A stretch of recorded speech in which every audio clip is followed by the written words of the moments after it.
I think we're up. So it's Facebook Live, it's the infant feeding team and the Human Milk Bank. So this is Amanda from our Human Milk Bank. We're actually down in the Human Milk Bank. We thought that would be more interesting, so you can see freezers behind us. So we're going to be chatting about how the Human Milk Bank works. Hopefully you've thought about some questions. We did ask people to start putting them up. I can see, we'll repeat this in a second because I can see people just arriving now. Brilliant. You can see the people coming on the top of the screen. So hopefully people will start to arrive and join us. So welcome, welcome. It's Thursday, 2:30. If you're as old as me, you're going to say crackerjack. So, and a programme we used to watch at Fridays at 5:15. But I can see people arriving. So it's infant feeding Facebook Live today, but in a different venue and not up on level 7 where our office is. I'm downstairs with Amanda from the Human Milk Bank, and in fact, what you can see behind us are some of the freezers that have got the milk in, and behind Amanda are the pasteurizers. So we thought it'd be really interesting to have a quick chat with you about it, and so you can have a look around, and I can see the numbers rising. Can you see, Amanda? Yeah. It's rising, and it allow you to ask any questions you might have. But obviously I'll cover any other feeding questions too. I'm here to do both, but I'm just trying to see if we've got any of them coming up on here. Where's the lives? Brilliant. There we are. But, perhaps we can talk a bit about your milks. Talk about the Oxford Human Milk Bank has actually been here since the early 1970s, and we've been running ever since. Initially, when I took over around 7 years ago, it was in a much smaller room down the corridor, but over the last 4 or 5 years, we've been so lucky that we've actually quadrupled the amounts of milk that we used to actually pasteurize and be able to supply to the babies in our care. So if I just give you a few kind of figures of how much milk actually comes through our doors. For the year of 2021, we actually processed 1,907 litres. That's nearly 2,000. Yeah. Amazing. So unfortunately, within the milk bank, we are required to do tests on the milk. The milk is perfectly safe and perfectly fine for your own babies, but the milk bank itself is governed by NICE guidance, and we have levels of bacteria that are deemed allowable and safe for any baby to be fed. So all of your milk that gets donated, it all goes through the exact same screening, and we take little samples and they get sent off to the lab, and we look at the levels of bacteria. Unfortunately, if the levels of bacteria are slightly too high than our allowable limits, we are unable to use that milk. So last year we had a pass rate of 81%, so 1,541 litres of all your lovely mummy's milk was actually usable and got fed to the babies in our care. So far this year, my colleague Tina has been busy pasteurising, and we've processed 457 litres of milk, and currently we have a 75% pass rate. So 343 litres is actually ready and in our freezers and being used or has been fed so far this year. We are very, very lucky in that we don't actively recruit as such. We've only ever a couple of times put out pleas for new donors, but we're very lucky in that by word of mouth, or if we've had a mummy donate to us, they do tend to come back, and they'll do it with all their subsequent babies. So last year we had 205 new donors register. Some of those may be a one-off. Mums have stocks of milk in their freezers that mums at home will express and think that you're going to use it, but the reality is your baby normally comes with you and it's surplus to your requirements. We also have our lovely mummies who have babies on the neonatal unit, and although their babies are very tiny and premature and they might start off on very little amounts of 5 mils an hour, so only using about 12 mils throughout a 24-hour period, we actively encourage those mums to express the 8 times a day and build up their supplies. So by the time that their babies are ready to go home, mums have got their supplies established, and they can go home and hopefully go on to feed themselves. But throughout that period, they tend to build up a huge supply in our freezers that actually again is surplus to requirements. So we'll have donations from our lovely mummies who have babies on the neonatal unit. And then we also have our third sets of mummies that are just lovely mums out in the community that would like to pay back, or they've had a baby on the neonatal unit in the past and they're now in a position to pay back, or they have a subsequent baby and would like to donate. And we have lots of them coming through level 5 now that are getting some donated and then like to be able to give a bit back as well. We have a few posters around and things, but we don't actually put out loads and loads of posts trying to recruit because we're very lucky. I think, Steve, remember you were inundated when you did, weren't yes. you? When OBS put out a request. Yes. So we're very lucky. So do we have any questions to say? Or should I that's all right. carry on? Yeah. Okay. So in order for mum to donate, we first get you to fill in one of Actually, there's a perfect comment has just come up. Jessica has put a question up, which I'll come to your question in a minute, Jessica, if that's all right. But I will come to it. But Leanne has gone, 1.7 litres was from me. Yay! The process has passed, and I couldn't be more proud considering my tricky start to feeding Lyra, and we were involved with feeding Lyra. Yeah. So that's exactly the sort of person who we find does give, and it's we're really grateful, and all the mums. In fact, I had just had a couple in breastfeeding clinic this morning who benefited from some donated breast milk for the first couple of weeks. And they said if we needed a testimonial, they would write you a testimonial for how wonderful it's been to be able to do that. They are. All of the mums are just amazing. They're so lovely, and they kind of build up such a rapport. And I am very honest with the results and things to our donor mums. So if it doesn't pass, obviously you're giving up all your time and effort, and obviously there's a lot of processing things on our side here. So we do really want the milk to go to the babies in our care. So I am honest, and if we do have a batch that unfortunately we can't use, I will tell you what was found, and then we work really hard in just making a few tweaks to your expressing process, or looking at where that bacteria could have got in, just to make sure the subsequent batches then go on and we are able to use them. I think to reiterate that milk's fine for your babies. Yes. So obviously we're dealing with here in the neonatal unit with very vulnerable babies, so we have to have very stringent rules about bacteria. Actually, Amanda does, from that point of view. But if it's you feeding your babies, we're not worried, and we stick by. If you're expressing for your baby, you do not need to be doing any more than washing the kits. But if you think you might want to donate it, then do think seriously about sterilising your equipment. Yeah, we do ask you to sterilise just as that extra precaution to try and ensure that the milk is going to pass. And just to say, regardless if you're donating to us here in Oxford, all of the 16 milk banks in the UK all have to work to the same strict criteria. So it's just not me that would say if you were donating it to any of the milk banks, we all have to work to that same criteria. That's because you're nice compliant. Yes. Yeah, so you meet the National Institute of Clinical Excellence. That's what this hospital is compliant with. But not many of the hospitals have it as available as we do. We're very lucky, aren't we? Yes. That we have it available on the wards. So there are 16 milk banks around the country. All of them are within the NHS, apart from one, Herts Milk Bank, which is the newest milk bank. We are all governed by NICE compliancy, but whereas we ourselves cover all of our network. So if a mother donates to us here in Oxford, predominantly we do use an awful lot of the DBM here within the hospital, but we also supply all our network hospitals.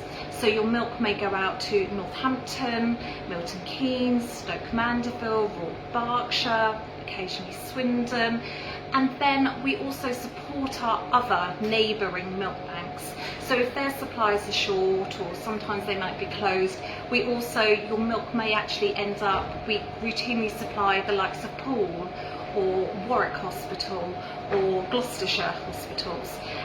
So just because you donate to us, we're kind of like the central milk bank for our region, but it doesn't mean that your milk will necessarily get used in Oxford. It's wherever an order is placed and there's a baby in need. Herts Milk Bank have been set up that they work slightly differently in that a lot of the NHS milk banks are governed, and the milk is predominantly used within neonatal units and babies within hospitals. However, Herts was set up with the ethos that all babies should be able to access milk in given circumstances. And so there are lots of babies out in the community that would also benefit. So they kind of like help fill that gap and ensuring that if a baby is in need and meets the requirements in order to be able to access donated breast milk, then Hearts Milk Bank do also supply to babies in the community. Since COVID, we have been very lucky. In the last 2 years, previously, we haven't supplied to babies in the community just because of, as I've explained, we now process a lot more milk, whereas before the milk that we had solely went to the babies within the hospital setting. They were who we deemed the most babies in need. Since COVID, we've had so much milk from all you lovely mummies who've been sat at home that actually we've kind of had so much coming through the doors that we didn't want it to expire. And so we ourselves have started letting milk go out to the community. Now these babies that receive it are under the care of the infant feeding team, and so unfortunately we can't just supply it to anyone that would phone us up and request milk, and they do need to be seen by the infant feeding team. But if there is a need and we can bridge a gap while mums are able to establish their own supplies, then it is something that we can now offer in a short term just to help those mums get over their and it very much depends on your supplies and your stocks that you've got at the time, because obviously the neonatal unit takes priority because as they will tell you, milk is medicine and it can make such a fundamental difference to a vulnerable baby, whether it's an early baby or a very small baby. So from that point of view, they will always get the priority. But if we can see that a mother is doing a really good job of building up her milk supply, or maybe she's in a situation where she cannot breastfeed, so there are some mothers who, due to their medications or illness in the past, are unable to breastfeed, then we will do whatever we can to try and support them to at least start their baby on human milk, even if we can't carry on. And that's sometimes where Hearts might come in, and we can start it and they finish, they carry on. So it is always it's a discussion, and we have to look at each case and is it in its sort of individual status. So it isn't. We can't say we would definitely be able to give anybody it, but we will always have a discussion. So, and some of you out there will have benefited from it. We've been lucky enough to have some because you've been on the postnatal ward or you've been involved with us. But we do our best. And I've got another one that's relevant as well, and I'll come back to Jessica because I don't want to ignore Paula. Ramona says, Amanda, you do such a great job. All 3 of our donations have accepted so far, and I'm just working on batch number 4. So wait for that to come through. Thank you. I think we'll just answer Jessica's question, then we can come back to the milk bank and give people a chance. So Jessica's, this is an infant feeding one. Hi Alex, I have a question not related to the milk bank, but I was wondering if there is such a thing as a breastfed baby's gaining too much weight, or what is considered a normal amount of gain. James weighed 2790 when born and now weighs 4422. Jessica, we don't worry. If they're breastfeeding, then we really don't worry. If you're bottle feeding your milk, then we would be saying just make sure you're using responsive bottle feeding or paced bottle feeding technique. But we really, babies will regulate their intake as long as they have the opportunity to do so. With the more likelihood of being overfed with a bottle, the paced or responsive bottle feeding will really help with that. But Jessica, I'm trying to wrap my brains. I know that we've met, but I'm trying to remember where you are on your breastfeeding journey. If this is all from the breast, don't worry at all. Just go for it. Breastfed babies cannot be overfed. So I hope that reassures you. So brilliant. Okay, well, carry on thinking about questions, all of you, and we'll carry on chatting about the milk bank. So I think you've got some brilliant pictures to show as well, haven't you? So if I go through, so basically how we work, if anyone was interested in donating, first of all, we need you to fill in one of our registration forms. And this is just basically to make sure that you're eligible to donate. We try and register all new donors before your baby's 6 months old. And then once registered, you can actually donate up until their first birthday. There isn't many mums that we can't accept, but the main reasons we wouldn't be able to accept a donor is if some of the medications you may be taking. So things like if you're on high blood pressure tablets or if you were on antidepressants, we ourselves are unable to accept mums on those medications. Heart's Milk Bank, their milk does go out to babies in the community, so they are older term babies. So if you were on any of these medications that we ourselves couldn't accept, it's definitely worth reaching out to them to see if they're looking for new donors and if they're able to collect from your area. So just because we can't always accept everyone, it doesn't mean that I can't refer you in a different direction. So first of all, we get you to fill in our form. And they're online, aren't they? You Yes. find those forms online. They're on the they're actually on the www.ouh.infant feeding page. And if you go onto the John Radcliffe infant feeding page, there is a tab specifically for the milk bank. It has the registration forms that you can download, and it also tells you about all the blood tests and other information with regards to donating. So we get you to fill in the registration form. If everything is fine and you're eligible to donate, you will then receive one of our lovely She's got it ready, like Nikita. registration boxes. This is a starter pack. Yeah, so we class this as a starter pack, and you will receive a box of bottles. So these are all sterile, ready for use. And within your box, you will also have a freezer thermometer. So all our mummies are required to monitor their freezer daily, and this is something you will, we'll give you a form, you will monitor your freezer temperature, and then we, for full nice compliancy, we actually have to keep these on file. So if we're ever audited, it's showing that you're not having any fluctuations or your freezer hasn't defrosted. So just to make sure that I that's need to tip that box up a bit more because I couldn't see the bundles. So, and that's relevant, isn't it, because of the colour of the lid? Yes. So all of our milk that comes in with a purple lid, and then our finished product, once it's actually been pasteurised, Can I get over the door? does end up with a green lid. And Have you got any overflow? if you go to the end one, they won't be in bags. So there is a freezer full of our milk that's all ready for use. Is it on the screen? Yes, I think they can jump. It looks like. So that is classed as one batch. So that's one lovely mummy's batch of milk that's come in and been processed, and that's now ready to be used. All of our milk is stock rotated, it's all got expiry dates, and so it goes through our freezers in correct order, so hopefully no milk ever expires while it's with us, and it all goes into circulation for use. We also have, since COVID, we also have a Donors Do It Safely form. So with each donation that comes in, you should be filling in a form and sending it in just to make sure that you weren't showing any signs or you weren't ill during the period the milk was expressed. You'll receive an instruction booklet, and this just basically goes through how to store the milk and just about hand hygiene and basic hygiene. Hygiene about as well. So you'll get like a little leaflet, and I'll just give some recommendations and just show you the importance of why we do ask you to sterilise and just wash your hands, just in order to cut down on any bacterial contamination. We also we have a full tracking system within the milk bank. So when your milk comes into us, we do supply you with sticky labels that do have your baby's your details on, but you'll also have your own unique barcode. So when the milk comes into the milk bank, it's all scanned and tracked.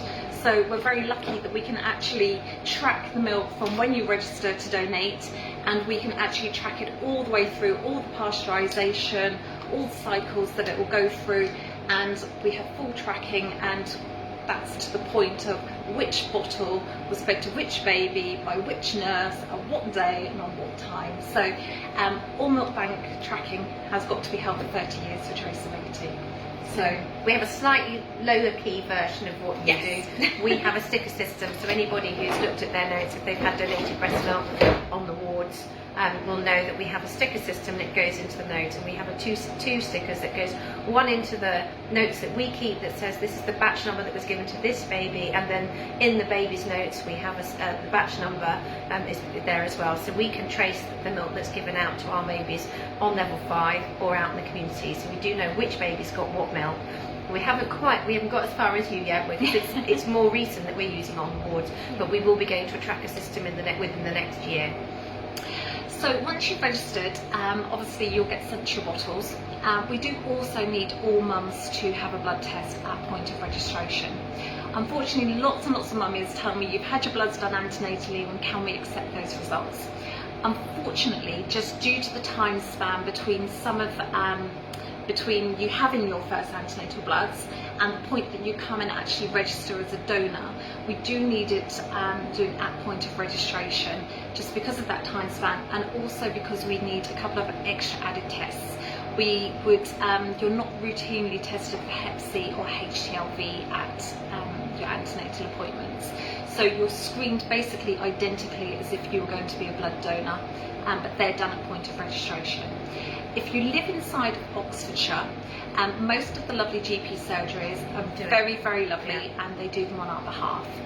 If it's easier for you, or there's the odd one that would prefer you to come up to the phlebotomy clinic at the JR, that's easily organised, and I just provide you with a microbiology bag, and you can pop up, and you can either be lucky enough to have a guided tour of the milk bank, and I will pop you over to your blood. But you had a today, didn't you? Yes, she didn't get the guided tour. Oh, I see. But otherwise, you can pop up and see us, and we will pop you over to clinic, or I can provide you with a microbiology bag, and you can do it in your own time.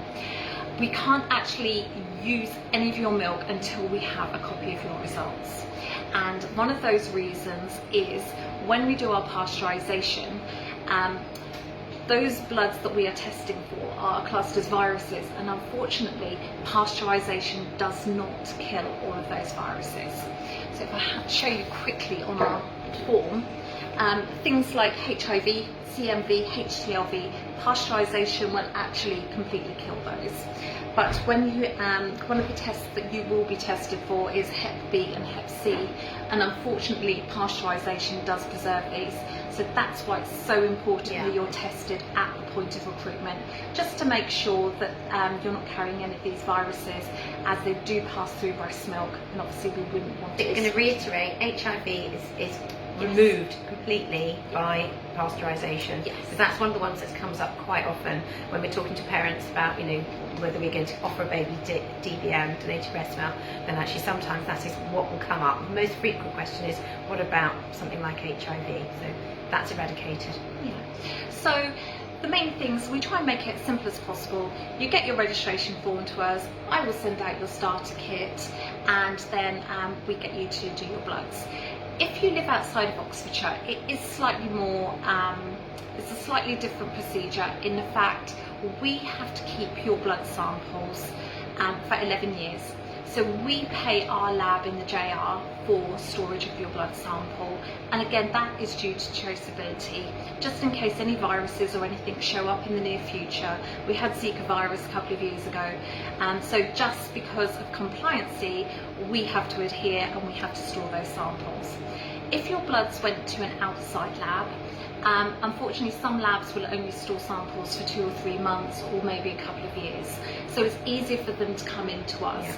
So in that instance I would supply you with a blood testing kit, and what we do is we get you to start storing all your milk, and then when you're nearly ready for your first collection, we kindly ask your GP surgery to take your sample to coincide with your first milk donation. Our lovely riders, who are all volunteers. There was a lovely one in here just a minute ago. Who was that? So that was Nigel. Nigel, okay. So we have a team of... He wanted a shout out. Yeah, so we have a I've just seen a heart coming up. I wonder if somebody met Nigel. We have all our lovely riders, and they give up their time, and... We'll bring that even closer so they can see. They do lots see this of... riders collecting the milk.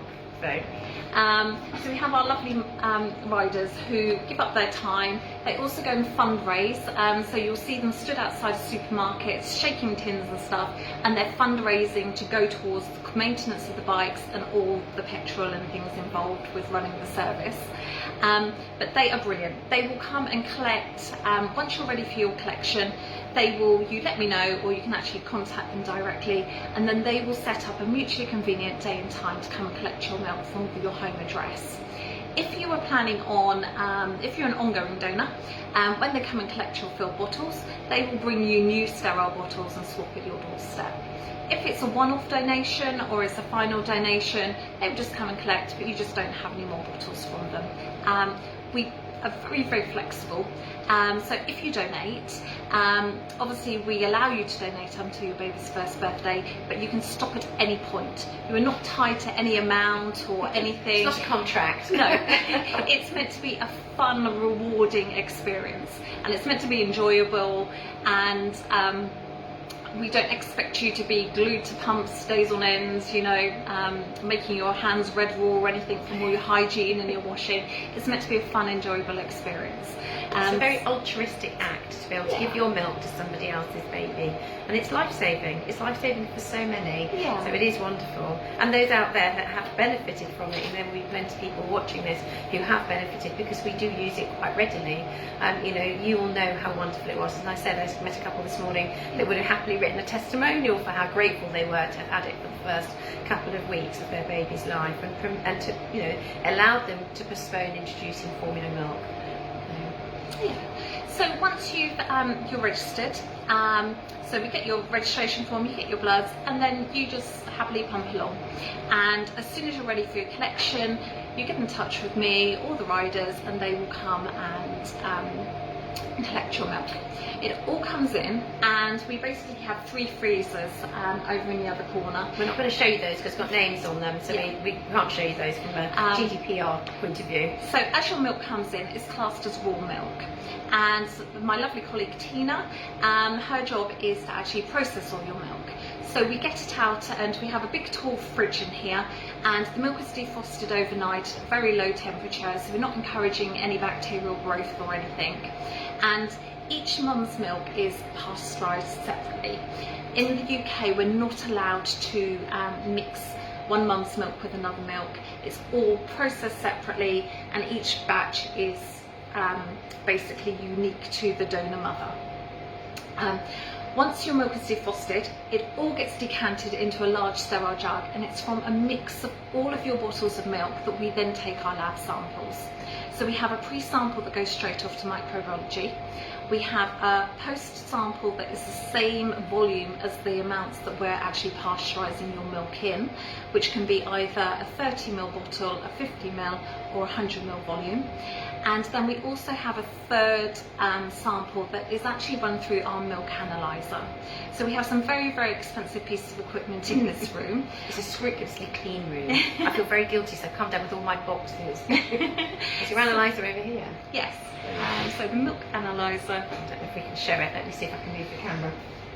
I can see a few more questions coming through, so we'll go to those in a second. Let's see if I can do it without muffling up. Oops, bear with me.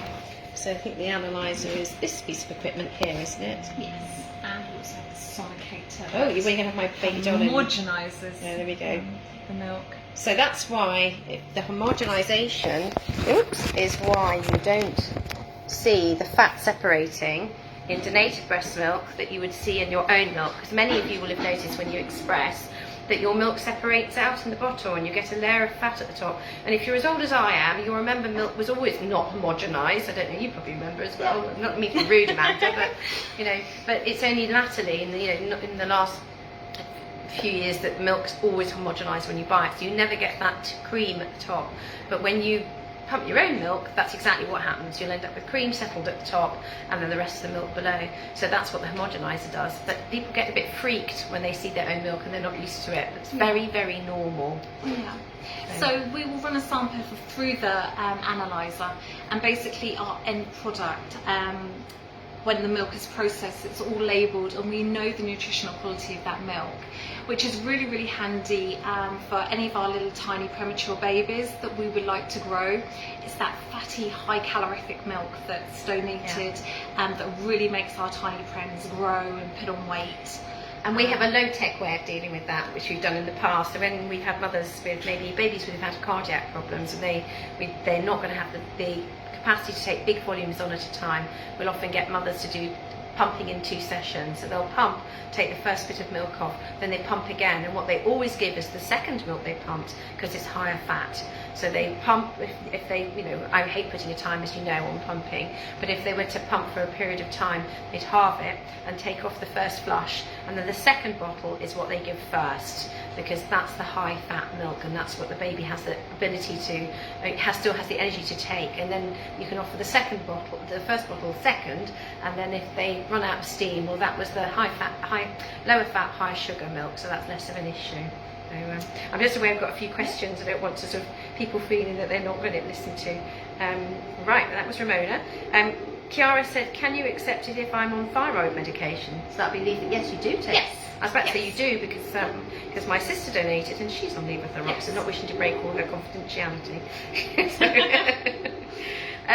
Jessica's come back about her lovely, gorgeous baby who's growing so much. She has said, it's all for the breast. He's 5 weeks and 2 days now. A few people have said he's gaining lots of weight considering he's breastfed. Thank you so much. Makes me feel much better knowing not to worry. Absolutely. And many babies, we see some really, really chunky breastfed babies, and they literally end up with like they've got elastic bands on their wrists. And I can tell you now, the minute he's on the move, which will be, sort of 7-8 months time, or when they get to about 7-8 months, when they start to move, you watch it just disappear. And you remember, you're protecting your baby from obesity in the long term by being breastfed. You've got leptin in your milk, which helps your baby to regulate their intake, and actually, that will be protective. We know, when they start looking at children at the age, from as early as the age of 5, they can see a difference between whether they've been breastfed or formula fed, as to their propensity to being obese. So you're doing a wonderful job there, Jessica. Don't worry about having a chunky baby. It's a great accolade to you and your milk. So Gemma's come on. She says, I'm sorry I'm late. Don't worry, you can always watch it back. We're in the milk bank, if you hadn't noticed. We're in the milk bank with Amanda. Thought we ring the changes and have a change today. I have quite large breasts, and although my 6-week-old has a good latch, I struggle to get a good amount of boob in her mouth, so she still sucks mainly nipple. Any tips? Making sure that you get as big a mouth as possible, Jem. Thinking about making sure that the bottom lip hits first. I know I talk about this all the time, but it's making sure your baby's going on with an asymmetrical attachment. So that's your bottom lip, that's your upper lip. They're going to come on with the bottom lip under here and the upper lip skimming the nipple, to try and get them to that, because then they can use their tongue and scoop the breast to the back of the mouth. If they go on centrally, that's where you really will get nipple feeding. So try and get your baby to come on from underneath. So I'll do it with a baby. So it's always difficult to show on here. So it's your baby's coming on like that. And I'll get my favourite picture out that I get out every time. I've got them ready for this silly on it. There it is. It's that picture. Now I appreciate that you're saying your nipple's quite large, but just make sure that the upper lip is just skimming the top of it, and that there's as much of a gap underneath as you can manage. So your baby's coming on, chin and lower lip hitting first, upper lip skimming the nipple.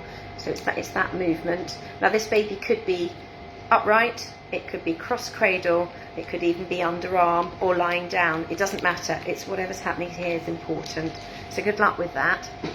Oh, I can see another name I recognise has just come up. So that was Jem.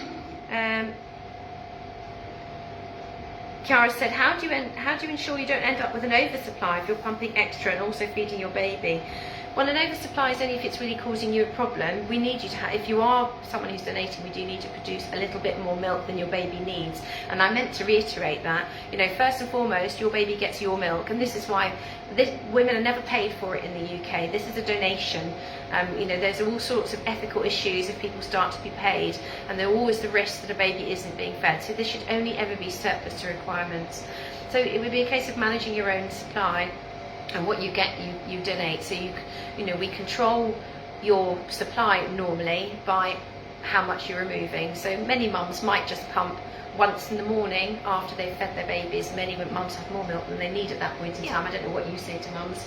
And some will just take a bit off after each feed if it makes them feel more comfortable. But that will maintain that supply. When they want to stop, they start cutting it back.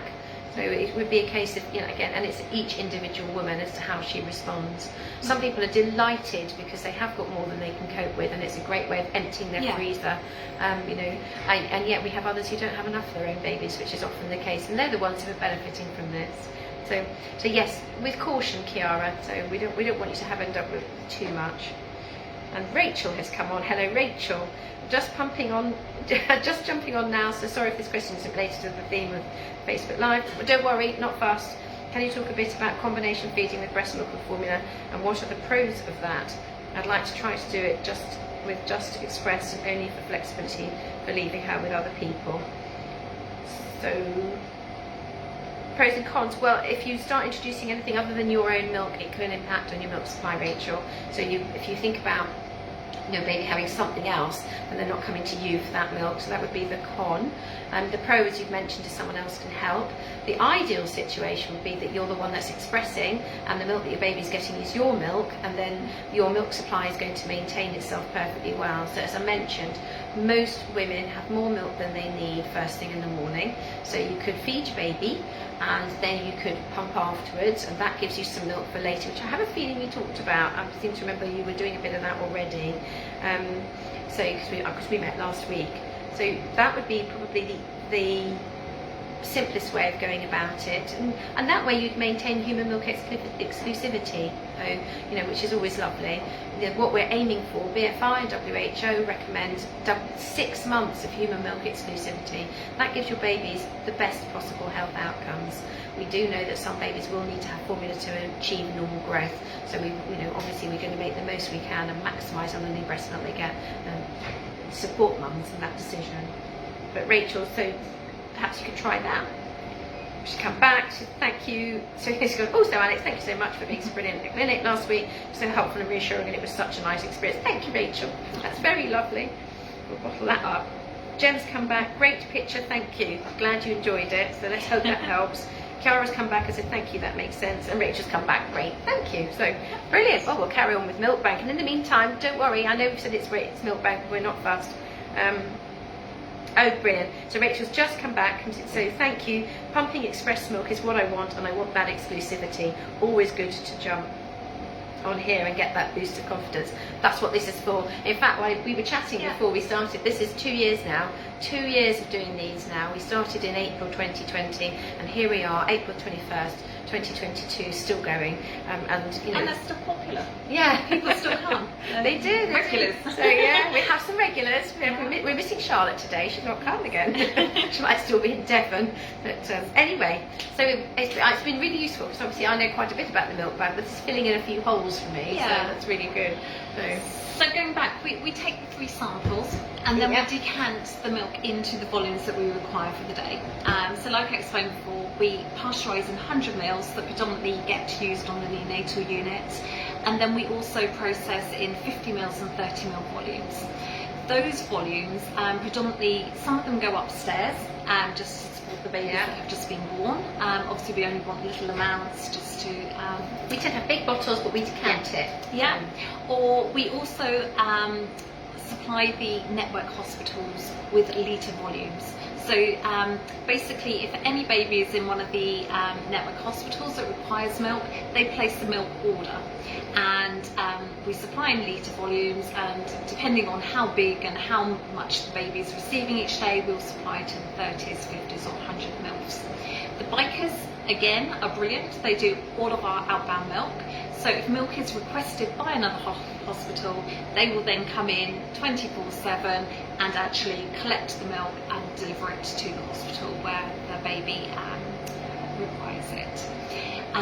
So once we've actually decanted our milk, in our bottles we have an actual milk sealer, so a bottle sealer. So before the bottles go into the pasteuriser, they're actually all sealed. So our end product has got safety seals, so very much like you go and buy your milk from a supermarket and you'll unscrew your cap, you've then got your foil seal. Our finished product also contains those, and that is one of the reasons we have that, is an extra safety check, because in order to pasteurize the milk, then the water volumes in the pasteurizer do actually go up as far as the lid, and so to ensure that no water from the pasteurizer actually gets inside that milk and contaminates it, we seal those bottles. So the milk will then go into the pasteurizers, and pasteurization is basically the milk will get heated up to 62.5 degrees, and once so precise, isn't it? once it reaches that temperature, it's then held at 62.5 degrees for 30 minutes. and that is our pasteurisation. Once we reach that 30 minutes, the pasteuriser then rapidly cools the milk down, so it has to reach 4 degrees within 10 minutes. And on our machines we have data loggers. Let's see if I can move this. So these are Want our to move it? pasteurisers. Can't do this without putting my finger in the way. So we have 2 pasteurisers within the milk bank, and on each pasteuriser we have a data logger attached. And the data logger actually records the whole pasteurisation cycle. And once a week, these are downloaded, and it's basically a safety check to ensure that all of the correct temperatures have been met, and that everything is working kind of properly in order to be able to pass that batch. Come back and have a look at them. You can see inside. You can see how you see a bottle in that one. So is that a test bottle? Yeah, there are. So there you go. That's what the pasteurisers look like. They're worth a lot of money, aren't they? Yes. So it's a very expensive room.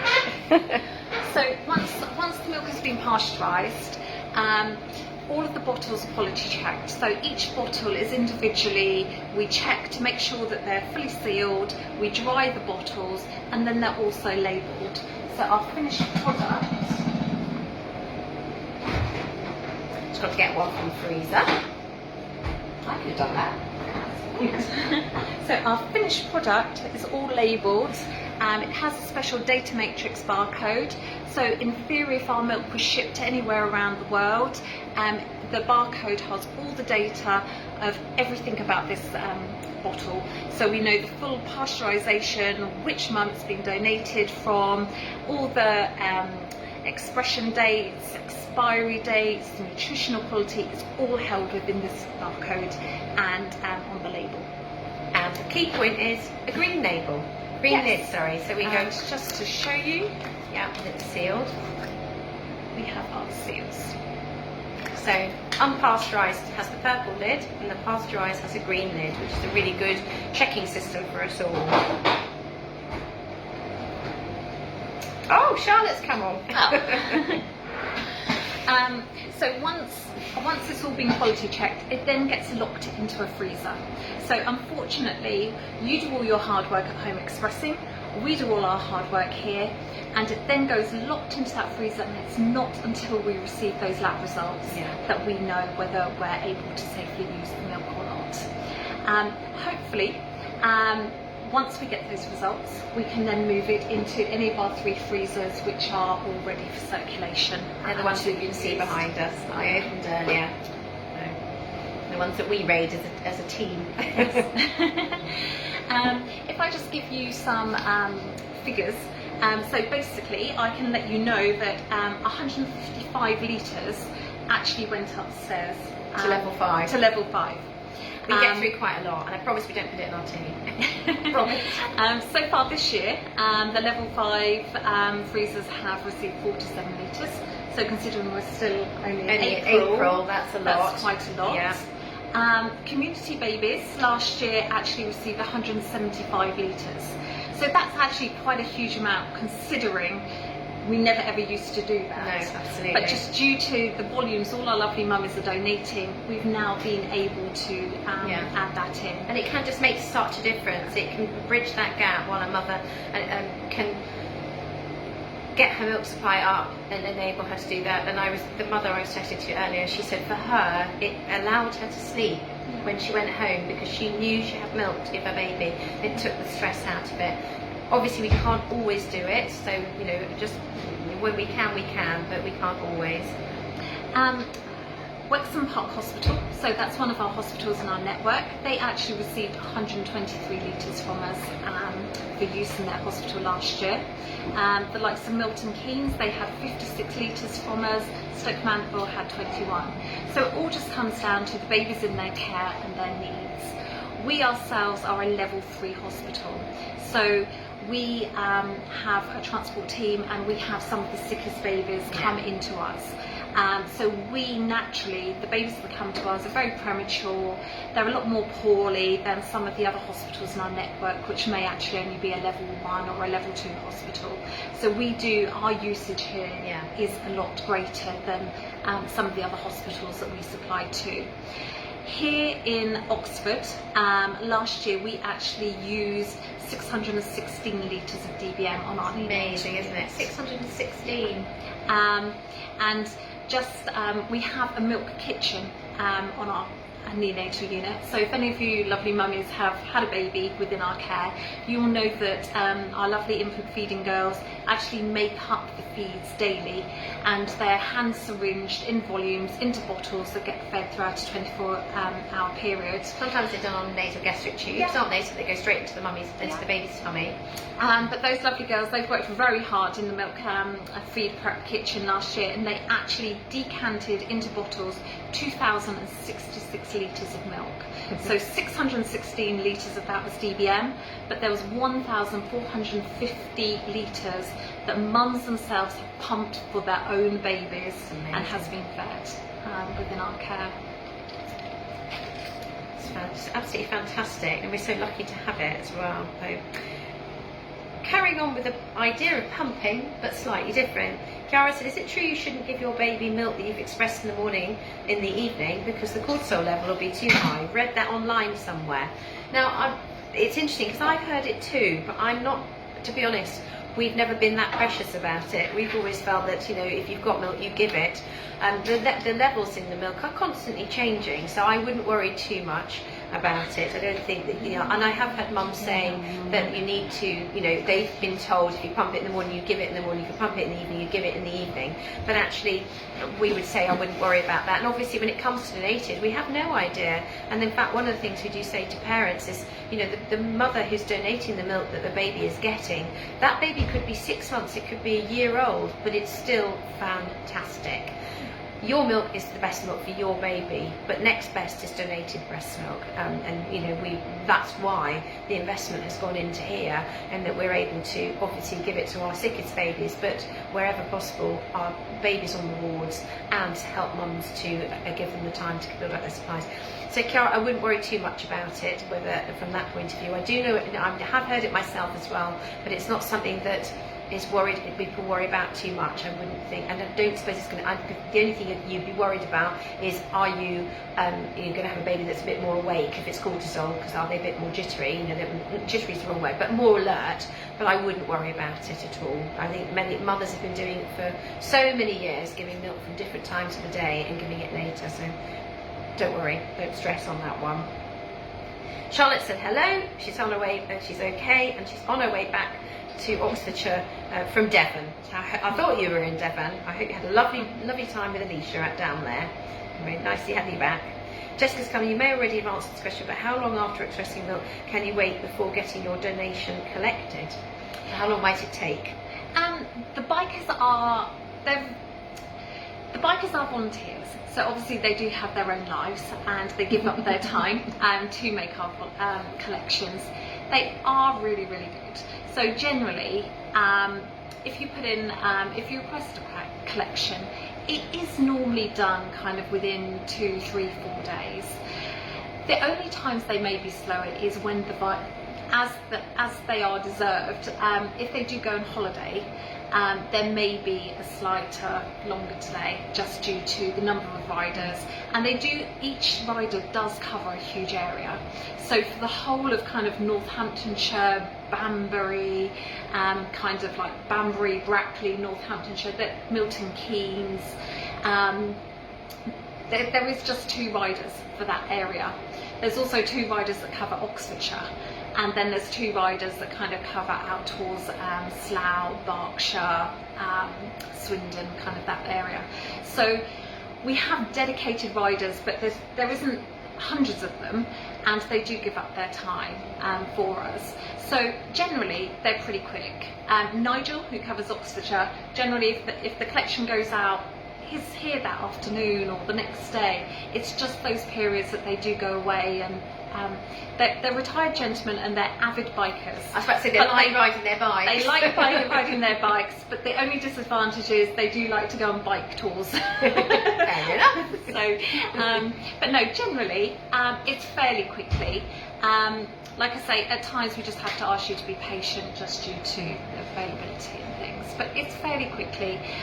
If you live out Swindon area, we and kind of Wiltshire, Gloucestershire, we use the Next Biker group, which is the 7 Freewheelers. They work slightly differently to Serve OBN. That Serve OBN have dedicated bikers that collect during the day for us. The 7 Freewheelers are again all volunteer bikers, but they come on call at 7 o'clock in the evening. So all those lovely mums will have early evening collections, and occasionally if a rider is available they'll do it in the day. For those mummies, for the 7 Freewheelers, they do tend to do those collections within 48 hours. If I put a job out, it is either done that day or the following day, unless it's a collection that we know we're also collecting a blood sample as well, and then we will have a date in the diary. Any bloods that are taken that are coming in with the bikers, we need to get them in our diary just to make sure that we have got rider availability, because those samples need to be in the lab within 48 hours of the sample being taken.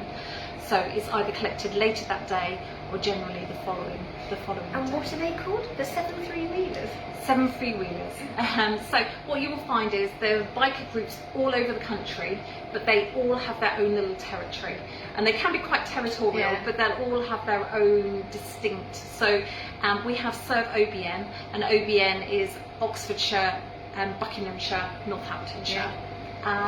7 Freewheelers, I'm not sure. Is it 3-wheelers or freewheelers? Freewheelers. Free, okay, so you're not on 3-wheeler bikes. No, Just so checking. 7 Freewheelers, and they do cover kind of like Wiltshire, Gloucestershire, kind of that area. Brilliant. Okay, it's wonderful. They're all giving their time up for it. Sharon, who's one of our fabulous maternity support workers out in the Cotswold Birth Unit, she's wonderful. She says, "Did you say cooled to 4 degrees in 4 minutes?" Sorry, watching from the Cotswold Birth Centre. We love you guys. No. So we have that 30 minutes, and then when it gets to 62.5 degrees, it's rapidly cooled to 4 degrees within 10 minutes. 10 minutes. 10 minutes, it has to go down. So when it comes out the pasteurizer, it's actually quite cold to feel. It's just it's quite cold when you feel it, and it's ready to go straight back into the freezer. So everything in the milk bank, we have a folder that all of our timings are logged.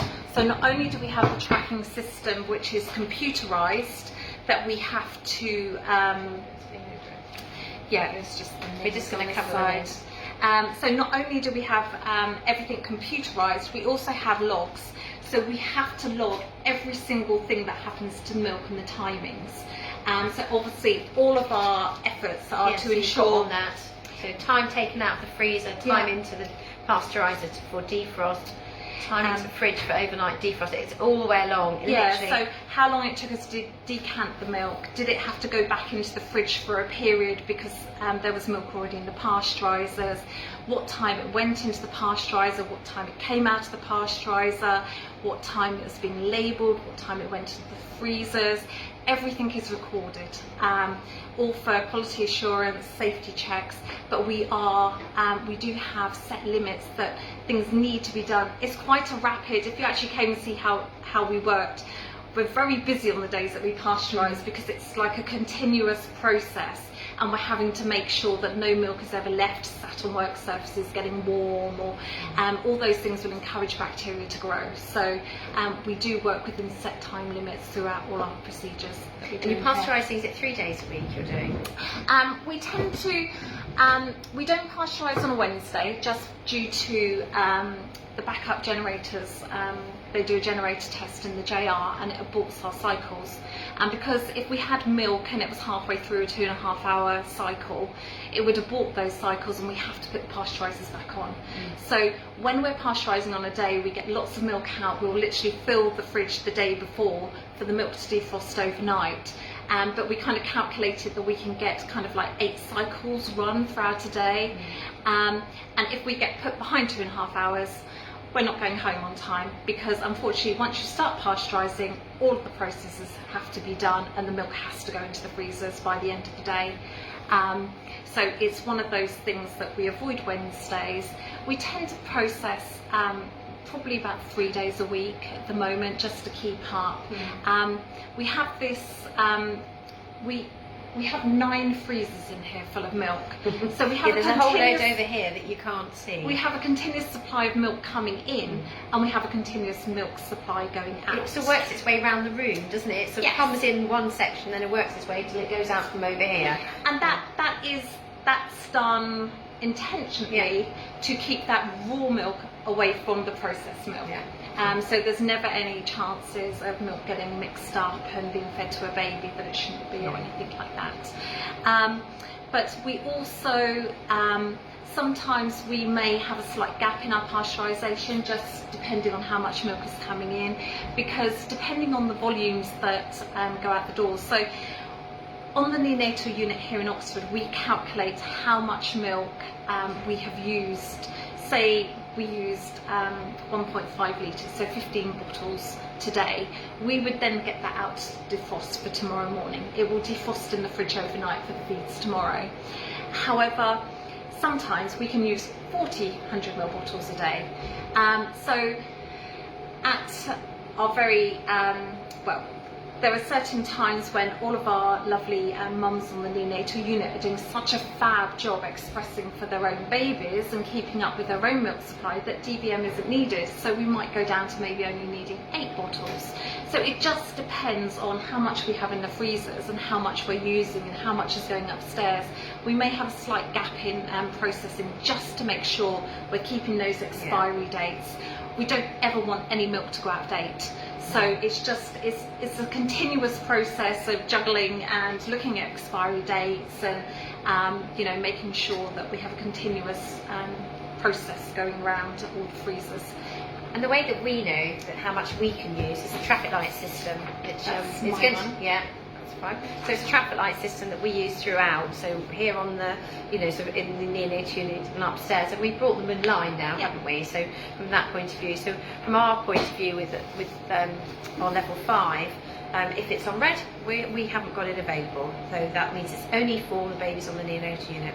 If we're on amber, then it's going to be the babies at the highest risk of having anything other than breast milk. So they would be our babies that might be premature, IUGR, babies of a diabetic mother, you know, and it's a negotiable situation with us. And then when we're on green, it's any baby whose mother is wanting to breastfeed, and the only requirement we have is that the mother is making an effort to express. So it isn't so that she can have a good night's sleep. It is so that she's expressing alongside giving donated, and it buys her the time to build her supply out, we hope. That's what we're always hoping. So that's how it's used. So we don't withhold it, and even if a mother discloses that she's maybe got a tin of formula at home, as many mothers do because it's a backup, that should not stop you or preclude you from having donated breast milk on the wards, as long as you are expressing and haven't as yet given any formula milk. So those are most of the requirements, aren't they? So it's very transparent in the way that we give it out. Yeah, and the traffic light systems are all around the hospital. They're dotted all around the neonatal unit. They're around the hospital, so everyone knows how much volumes we've got in our freezers.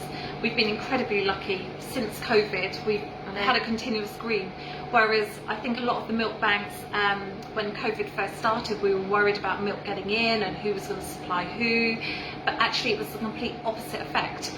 All these lovely mummies are locked at home and have got nothing else to do, that they've been tremendous, and they absolutely, our freezers were bursting, and we had the opposite effect in that we just weren't using as much, and it was seen all around. Up in Scotland as well, they had exactly the same as ours. The mums that were actually on the neonatal unit sat with their babies all day. produce their own milk. Yeah. So the actual usage went down. We had so much coming in, and we just weren't using it within the hospital. And our theory on that was that actually people were not able to go out and do other things. So, you know, even if you were a second time round mum, you were not off doing the school run, you were not doing the nursery run, you were not going out to toddler groups. So mums had more time to sit. And I know there was huge negatives with that, but this was the one positive that came out of it, that actually mums spent a lot more time sitting, feeding their babies, and actually we think it really helped with their supplies, because there wasn't the pressure on them to be going out and doing other things. So, and there were some real negatives though. The babies that were upstairs with their mummies and dads weren't able to visit. And I remember for me the lasting one was a mum with twins, and the babies went home on day 6 and he had not seen them since the day they were born, which was tragic. It was so sad. But, anyway. I think one of the good things that did come out of it was being able, it was because we were trying to stop babies being readmitted up onto the levels, and because we did have all this surplus DBM at that time, we managed to, it was kind of like a trial initiative, wasn't it? We supplied milk out to them in the community for 2 or 3 days to try and get them over that stumbling block, and it worked. But we've been able to carry it on since. Really, we have. It's been brilliant. But, no more questions. Well, thank you from Sharon and a thank you from Kiara. So we are at past. We've done a whole hour. Lovely. Oh, one's popped in. I saw it come up. Kath has come on. Hi Amanda, this is really interesting and great to see the milk bank. What proportion of babies in intensive care receive donated human milk, breast milk? Oh, I don't know that. Well, I think it will be maternal choice, because really and truly, first and foremost, it's always offered. Yes. So if a baby needs additional milk and the mother's not producing it, donated milk will be made available first, unless a parent has a very, real reason not to give it. So they will definitely be offered. Yes.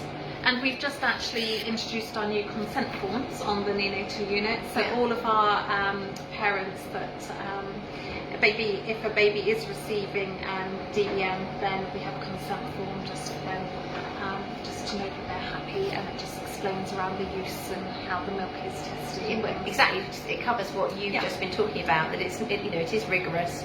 We do know what we're giving babies, and just the benefits associated with receiving the donated breast milk. I love the fact that here on the neonatal unit they say milk is medicine, and I think that's so fabulous, because as anyone who's been watching any of these or read anything about human milk, you'll know it's constantly changing to meet the baby's needs. And if it's a premature baby, actually it's got a lot more long chain fatty acids, but the body knows that baby's come early and it's compensating. It's allowing for the fact that baby's missed out on a number of weeks of growth within intrauterine growth, and so the body is producing those long chain fatty acids that are going to promote better brain and eye development, which is so crucial, and that's what we worry about with babies that are born a bit early. So a mother's milk will do that. Donated breast milk doesn't, but it's still really fantastic. Leanne's come on and said, this has been so interesting, thank you for the amazing work you do. Thank you. I thought it would be interesting to involve Amanda on this, because we deal with Amanda all the time. I can't imagine a day when I don't speak to Amanda, so barely a day goes by when we're both here. And Sharon's come back and said thank you, really informative too. Yeah, you can share that, Sharon, with your colleagues as well. It'll be brilliant, I'm sure you will. But any other questions before we go? I'm going to have to tidy up all my mess. I've made a mess. I've made a mess in Amanda's really tidy milk bank. So I've brought my boxes and my dolls and everything. So I think we're going to call it a day then. So anything else to add? Have you covered everything? I think I've just a big thank you. Thank you to all the mums that have donated, and I think those that have benefited from donated probably will be saying thank you to them too. And we are very grateful. I think the most lovely thing is the mums feel such a rapport, and sometimes I feel so bad because I have so many Catherines or Kathleen's all at once, and they kind of in a sense become a friend, and it's like, hi Amanda, it's Catherine, can you just collect? And I'm like, now which one is that? And I have to go through, and I'm like, but it is so lovely, and it's so rewarding, because some of the lovely mummies, they will send pictures of their babies, and one mummy in particular, I've seen her go through all 4 children, and I've got pictures with the bikers of all the different babies and on final collections and stuff, and it's so lovely that they find it so rewarding. And I did have one mummy who donated I can probably tell you she was a GP and she was very passionate about breastfeeding, and throughout her time of donating with over her 4 babies, 500 litres. Wow. She donated over 500 litres. 4 babies, 500 litres. She is my best since I've been in this post. She gets the gold star. She got a gold star when she did 100 litres, and then she was on a mission. She did it by 5. That's Yes. amazing. Leanne's asked a really interesting question. Why can milk only be donated up to the baby's first birthday? Because that's changed as well, isn't it? It has. So some milk banks, I've been in this role for 7 years, and initially when I started it was very strict that milk banks would only accept milk up to 6 months. So it was always deemed that milk from mums with younger babies is nutritionally better suited to our premature babies. However, we do now have the milk analyzer, and what we do find is a mum's milk does pretty much stay the same throughout their expressing period. And some milk banks still do only accept you to donate until 6 months or 9 months. However, we've made it a year, and that's purely because we do know that a mum's milk does kind of stay, and what we actually found, especially with our GP mummy, towards the end, her milk contained more fat than ever. I've heard that before too. Yeah, so her milk was amazing, so we just kept accepting it because it was really good, fatty, calorific milk. One of the reasons why we say a year is, one, mums gradually get to a point where they're going back to work, their babies are weaned, and they don't want to be attached to pumps, but we also only have so much freezer space in this room. So by saying a cut-off of a year, it allows us to keep accepting new donors. So far this year I have registered, since the 1st of January, 74 new donors. Last year we had 205 new donors. We actually have more than that on the books because mums that will have registered November, December 2020, they won't finish donating potentially up until that time in 21. So it's just a continuous cycle of new mums coming in. So I say a year because, one, your blood sample will run out. So we have those done at registration, but our system, once it is a year from your blood sample being taken, our system will no longer accept us to scan any of your milk into the system, and it screams at us. So unless we have another sample taken, we can't actually use your milk. And also it's just to try and make it fair and have a continuous cycle of new mums coming through the doors. And like I say, we do only have limited freezer space, so as much as we'd love to take everyone, there does come a point that, you know, just to keep it a continuous cycle flowing and allow all these lovely new mums to come and register, so everyone's got an opportunity to donate. It's brilliant, isn't it? Yeah. It's really good when you went from 6 to a year, 6 months to a year. We were like, yes. Also, if you were strict on 6 months, depending on how many will register at certain points, you actually limit the amount of milk coming into you. So it could be detrimental to some milk banks, but at least, you know, if you've got a steady flow of new donors, That's fantastic. we can donate up to a year. Right, I think we can call it a day. Lovely. Thank you very, very much, Amanda, for letting me come down here and do this with you and show you your milk bank, your amazing milk bank. And I'm sure anyone who's benefited will be really pleased to have seen it. So next week, I think I'm still on my own. I think Naomi's back next week, so I'll have to think about what we'll do next week, but probably a normal one. If you were going to ask another question that you know, more feeding, which I would have been very happy to answer, then save it for next week or send us an email and contact us that way. Thank you to all of you who've been watching. Thank you, Amanda. That's been brilliant. Thank you. Thank you.